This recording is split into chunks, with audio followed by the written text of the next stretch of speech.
Globe and Mail just released their list of top 10 restaurants in Vancouver, so I thought I'd sit down with Alex Gill to talk about the top 5 and what made them so special.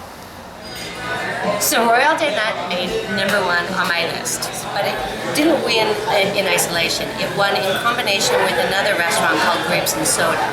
David Gunawan is the owner of both restaurants. Grapes and Soda is attached to his original restaurant called Farmer's Apprentice in Kitsilano. And you know, it's won lots of awards. It's a great farm-to-table restaurant. Whimsical, it's lovely. Now here, Royal Dinette, it's a mainstream restaurant. It's right here down in the financial district in downtown Vancouver. First thing you see when you walk in the door is the pasta making station. They have a dedicated cook who stands there all day, rolling his organic dough, cutting the ravioli, filling it with celeriac cream or whatever the taste of the day is. And it's really beautiful to watch. But it's also indicative of what they do here because it's all about being transparent. You know the farmers that provide your food. You know how they're treating their animals. You know what's going into the kitchen. They have this a diner counter in front of the kitchen. It's entirely open kitchen.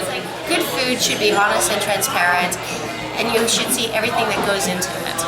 The second on my list was Bauhaus Restaurant, and the restaurant is owned by Uwe Ball, who's a very infamous film director, but he just wanted to create a great continental style restaurant here.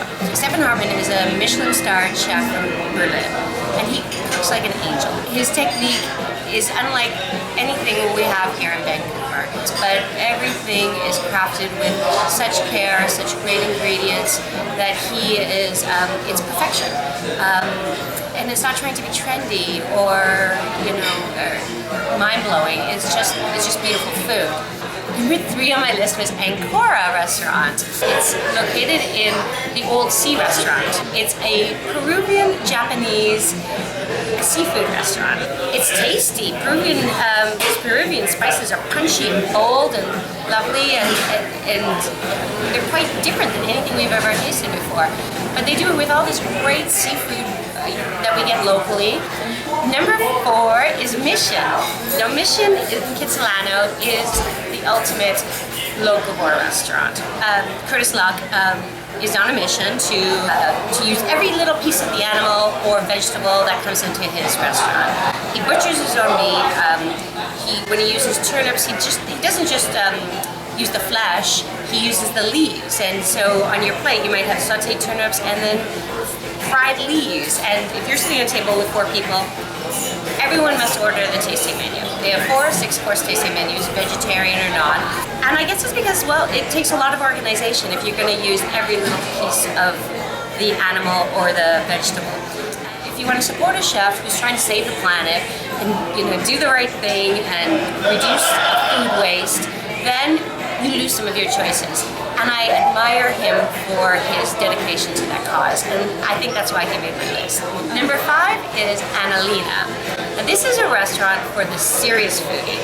The room is quite simple. It's black and white, punched up with a few little Lego sculptures, very modern, but there's nothing simple about the food. Every single dish must have at least 10 different techniques or elements applied to it.